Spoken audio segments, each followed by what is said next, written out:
لكن بقى زي الجماعة بتوع لقد خذلتني عيناك ولم تخزني الاستعارة المكنية، وتفضل بقى طول عمرك متبت في حاجة واحدة. لا، يعني الاتنين هيخذلوك. السلام عليكم، ازيكم؟ انا ندى، وفي الفيديو ده هنتكلم عن طريقة مذاكرة العربي، المادة اللي حرفيا للأسف مظلومة في ثانوية عامة، والناس كلها عمالة تقول أتقل مادة، أصعب مادة، أنا عندي مشاكل في العربي، مع إن والله العظيم المادة دي يعني حرفيا هدية كده تاخدوا بيها درجات، وهقول لكم ازاي في الفيديو ده ان شاء الله. فيلا بينا نبدأ على طول. السر يا جماعة في العربي ان انتوا بتحاولوا تتعاملوا معاه على انه مادة لغة، يعني مادة علمية، فيزياء كيمياء احياء. والمشكلة ان العربي لغة، والوزارة بتتعامل معاه على انه لغة، وعايزاك تتعامل معاه على انه لغة، ولكن احنا للأسف عندنا النقطة دي ان احنا مش عارفين نفرق ما بين طريقة مذاكرة المادة العلمية وطريقة مذاكرة اللغة. فتعالوا دلوقتي نمسك فرع فرع كده ونشوف الطريقة الأنسب لمذاكرته من وجهة نظري ومن تجربتي، وهي الحاجات اللي فرقت معايا فيه، ويعني خلاصة برضو خبرتي كده. النحو ده يا جماعة هو جرامر اللغة، والجرامر يعني فهم، يعني ازاي أكون جملة، فلازم افهم الجمله دي بتقول ايه عشان اعرف اكونها.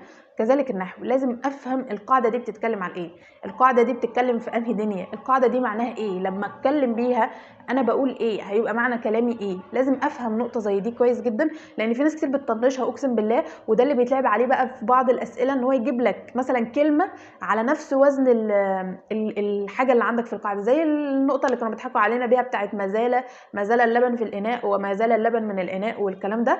حاجات زي كده انت لو مش فاهم معنى القاعده ومش فاهم الكلام اللي انت بتقراه، هتبقى بتبصمج كلمات وخلاص، اللي هو انا بروح ادور على اسطمبه كده وخلاص، مفيش حاجه اسمها كده.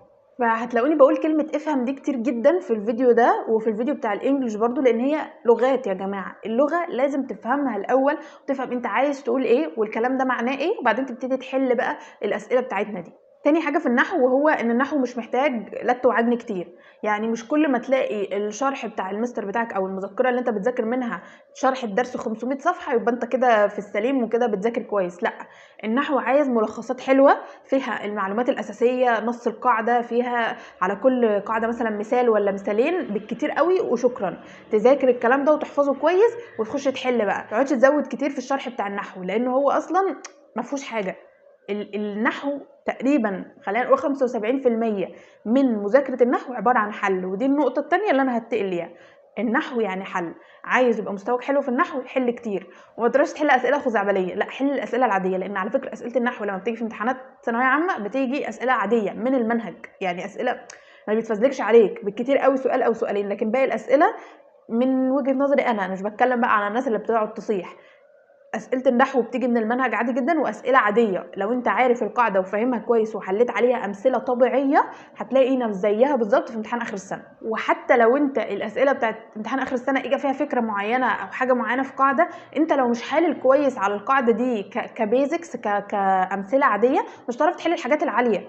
يعني بشوف ناس مثلا عايزة تدخل من أول يوم مثلا تحل كتاب بيان، اللي معروف إن هو من أصعب الكتب وأسئلته يعني فيها أفكار كتير، فكون ان انت عايز تدخل تحله من اول يوم فده معناه ان انت بتهمل الامثله العاديه والحاجات العاديه، رغم ان ليها اهميه كبيره جدا في كل المواد كمان مش في العربي بس. الفرع التاني هو البلاغه، والله العظيم اسهل والذ واكيد فرع فيهم، ولو انت بس كنت بتذاكر بربع جنيه في اولى وتانية ثانوي عربي حرفيا انت مش هتاخد حاجه جديده في ثالثه. طب فرضا ان انت ما كنتش بتذاكر، يبقى من الاول وجديد كل حرف اخدته السنين اللي فاتت هتاخده السنه دي في ثالثه. البلاغه كلها هتاخد كل العلوم البلاغه من اول وجديد كلها بقى، من اول التشبيه والاستعاره لحد الاخر خالص، وهتاخد الحاجات اللي هي الموسيقيه اللي هي الجناس والتصريع والكلام ده، وهتاخد علم المعاني، التوكيد والاسلوب الخبري والانشائي والكلام ده كله، وبيجي عليه اسئله فعلا والله من وجهه نظري درجاته مضمونه لو انت بس يعني تعبت نفسك دقيقه وفهمت معنى الجمله. لكن بقى زي الجماعه بتوع لقد خذلتني عيناك ولم تخزني الاستعاره المكنيه، وتفضل بقى طول عمرك متبت في حاجه واحده، لا، يعني الاتنين هيخذلوك. الادب، سر الادب هو انك تحفظ معنى السمه، ما تحفظش السمه، لان دلوقتي بقى بيلعب على النقطه دي جدا في كل اسئله الادب تقريبا، وفي امتحانات الثانويه العامه بتيجي كده ان هو ما بيجيبلكش في الاختيارات السمه بالنص، لا بيجيب لك حاجه بتعبر عن معناها. وده برضو اللي قلنا عليه، العربي يعني معنى، العربي يعني فهم، يعني انت تفهم معنى الجمله اللي قدامك، لو جايبها لك ب 500 طريقه خلاص انت عارفها وفاهمها. وده اللي بيعمله فعلا، انا شفته بصراحه مع مستر محمد صلاح في المراجعات، كان بيعمل لنا الطريقه دي كويس جدا، ان هو كان عامل لنا ملخصات وحاجات حتى موجوده PDF على اليوتيوب، كان بينزلها مع اللايفات بتاعته، فيها حرفيا شرح سمات الادب بطريقه لذيذه موت، وفي ملخصات لذيذه كده، يعني المدرسه الواحده لا تتعدى 3 صفحات. او موجوده برده في كتاب كيان، ودي قلت عليه قبل كده، ان هو برده عامل حاجه كده اسمها المعادلات الادبيه، دي لذيذه قوي، بيقعد يشرح لك معنى السمه وامتى تستخدمها، ولو قال لك في الاختيارات مش عارف ايه والكلام ده. فبرده كتاب كيان متميز قوي في الحته دي. تاني حاجه برده ان حل الادب اليومين دول ما بقاش بيعتمد بس ان هو يجيب لك سؤال في سمه ادبيه، هو بيجيب لك مثلا بيت شعر، ده غالبا المتعارف عليه في كله، ان هو بيجيب لك بيت او بيتين شعر، بيبتدي يقول لك ايه السمه اللي بتعبر عن الحاجات دي. فده بيعتمد برده على ان انت تكون بتتدرب كويس على انك تفهم معنى الابيات، وده اللي هنقوله في النصوص في حل النصوص والقراءه. فوالله العظيم زي ما قلت في اول الفيديو، مفتاح حل اي لغه سواء عربي او انجليزي هو انك تفهم. هتقولي ما بفهمش، اقول لك مفيش حاجه اسمها كده، ده يعني زي حجه، مفيش حاجه اسمها ما بفهمش، وبالذات ان دي لغتك الام. يعني ايه ما بتفهمش لغتك الام؟ كون ان هي بقى ان هي مختلفه شويه عن العاميه بتاعتنا، ده لا ينفي ان احنا بنعرف نتكلم عربي وان احنا بنفهم عربي. كان ناقصنا بس شويه مصطلحات ولا شويه كلام مثلا من الكلام اللي هو العميق اللي احنا مش فاهمين معناه، مع الوقت ومع التدريب الكلام بيتكرر قدامك وخلاص المعنى بيثبت في دماغك عادي. لكن الفكره بقى ان في ناس بتقفل دماغها، لا خالص انا ما بفهمش عربي يبقى ما بفهمش عربي، انا ما بفهمش نصوص يبقى ما بفهمش نصوص، اجي اقرا النص هقرا النص 500 مره، انا قافل دماغي اصلا مش مدي لنفسي فرصه ان انا افهم.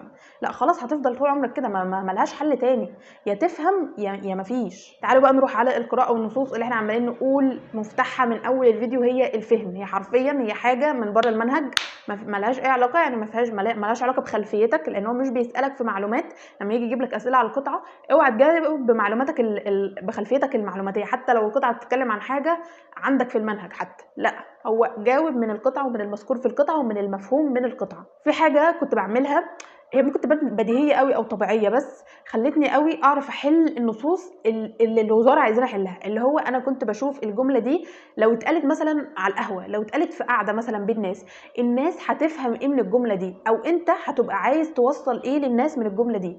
والله بجد طريقه التفكير دي كانت بتفرق معايا جدا، وكانت بتخليني اعرف احل تقريبا يعني 90% من الامثله بتاعه النصوص والقراءه اللي بيكون فيها اللي هو سؤال المغزى والحاجات دي، ان انت محتاج تفهم ما وراء الجمله او المقصود من الجمله، مش مجرد الكلمات اللي مكتوبه قدامك بس. والقراءه والنصوص يا جماعه على فكره ليهم انماط حل معينه، يعني هم مش مثلا بيجوا اسئلتهم مش بتيجي سداح مداح كده، لا هي ليها انماط معينه وحاجات معينه. ودي برده شفتها مع مستر محمد صلاح، انا مش بقول ان هو الوحيد اللي بيعملها، يعني كل المدرسين افاضل وكلهم بيجتهدوا ان هم يشرحوا لك المنهج، ولكن انا بتكلم من تجربتي. مستر محمد صلاح كان بيعمل لنا حاجه زي كده اللي هي اسمها انماط حل النصوص وانماط حل القراءه، ومنزلهم برده على اليوتيوب في المراجعات بتاعه اخر السنه، فحتى ممكن انتوا تدخلوا تسمعوهم بجانب المستر بتاعكم حتى لو ما بتاخدوش مع مستر محمد. ان مستر محمد كان مقسم لنا النصوص او اسئله النصوص لافكار معينه وافكار محدده، وحرفيا ما طلعش منها او هي اصلا يعني هي دي الافكار اللي بتيجي فعلا في الاسئله، هو بس مجرد ان هو لخصها لنا بس بطريقه بحيث ان انت ما تبقاش حاسس ان القراءه دي حاجه مبهمه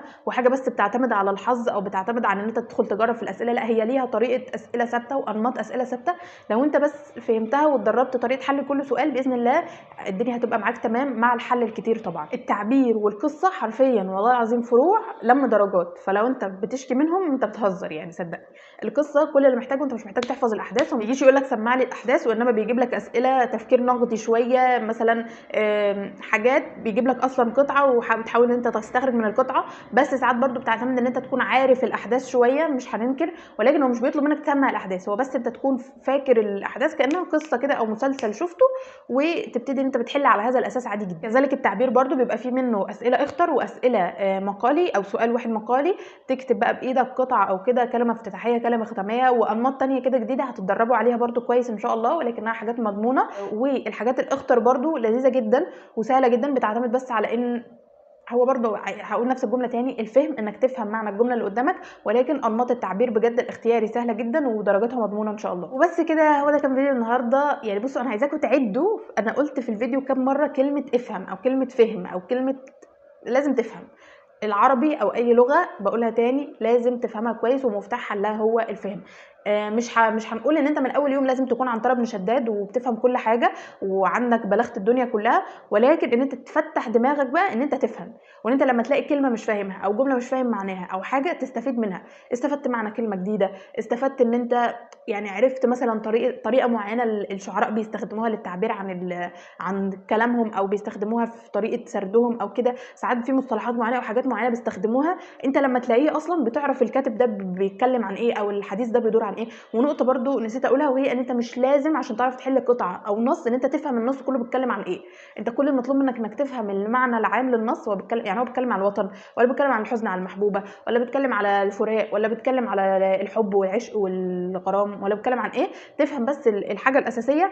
واول ما تفهم حاجه زي كده الاسئله كمان هتساعدك ان انت تعمل ده. تريك برضو مهمه جدا في حل القراءه والنصوص، وهي ان انت تقرا الاسئله الاول، تنزل تقرا الاسئله قبل ما تقرا النص او تقرا القطعه. تقرا بس الاسئله، ومش تقرا الاسئله وتقرا الاجابات وتقعد تفكر، لا تقرا الاسئله. ان انت الاسئله اصلا ذات نفسها ساعات بتديك يعني هنت النص ده بيتكلم عن ايه. ان هو مثلا يبتدي يسالك في الاسئله كيف عبر الشاعر عن حبه لمحبوبته، فانت خلاص لقطت ان هو هنا بيتكلم عن المحبوبه وعمال يحب فيها. اخر واهم حاجه هو كشكول الغلطات او كشكول القفاء. لو انتوا بتاخدوا مع مستر محمد صلاح، هو اصلا بيبقى عامله يعني للطلبه بتوعه، ولكن انتوا برضو لازم تعملوا حاجه زي كده، اللي هو بقى الملاحظات والتريكات والحاجات اللي مثلا القواعد الثابته اللي في النحو وكده. في حاجات بتكون يعني هي مش مذكوره صريحه في المنهج، ولكن هي قواعد ثابته وحاجات كده بتيجي في الاسئله او هتفيدك في فهم النحو وفهم القواعد وكده.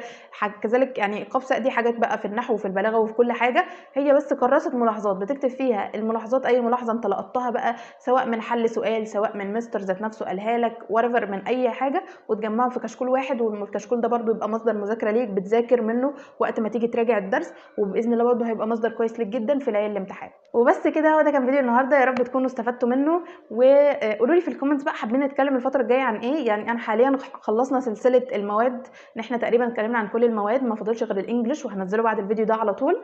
وباذن الله برضو هعمل لكم فيديو عن طريقه مذاكره الاونلاين، مع ان انا اتكلمت عنها يعني بشكل خفي كده في معظم الفيديوهات اللي فاتت، بس هنعمل لها فيديو لوحدها برضو. وبعدين باذن الله الفتره الجايه بقى حابين ننوع شويه في المحتوى. انا مش حابه ان كل محتواي بصراحه يكون عن الدراسه بس، لان ايفن اصلا يعني انا تقريبا غطيت معظم الحاجات، فمش عايزه ان انا اكون بعيد نفس الكلام تاني ومجرد ان انا يعني بستغل وقتكم وخلاص. لان اهم حاجه عندكم دلوقتي كطلبه ثانويه عامه حرفيا هي وقتك. فحاول ان انت تشوف انت بتضيع وقتك في ايه وايه اللي بتشوفه. وحتى لو انت شفت ان انا والحاجات اللي انا بنزلها مش بتفيدك او مش بتخدم وقتك او بتضيع لك وقتك، ما تسمعنيش بجد. وقتك هو اهم حاجه دلوقتي عندك، واهم حاجه انت بتملكها. فمش هقول لك ما تمسكش الموبايل خالص او ما تضيعش وقتك مع كذا، لا، اختار بس، او حاول تميز انت بتضيع وقتك في ايه او بتستثمر وقتك في ايه، خلينا نقولها. فممكن باذن الله الفتره الجايه يبقى في محتوى كده بتكلم عنكم بشكل عام عن لايف ستايل مثلا الطالب الثانويه العامه. ايه الحاجات اللي المفروض تبتدي تفكر فيها دلوقتي؟ ازاي مثلا تحدد الكليه اللي انت عايز تدخلها؟ ازاي تحدد المجال اللي انت بتحبه، الحاجات اللي انت بتحبها؟ حاجات كتير جدا، وممكن تجارب انا مريت بيها فرقت معايا في شخصيتي وفي تكوين شخصيتي عموما في ثانويه عامه وقبل ثانويه عامه وبعد ثانويه عامه.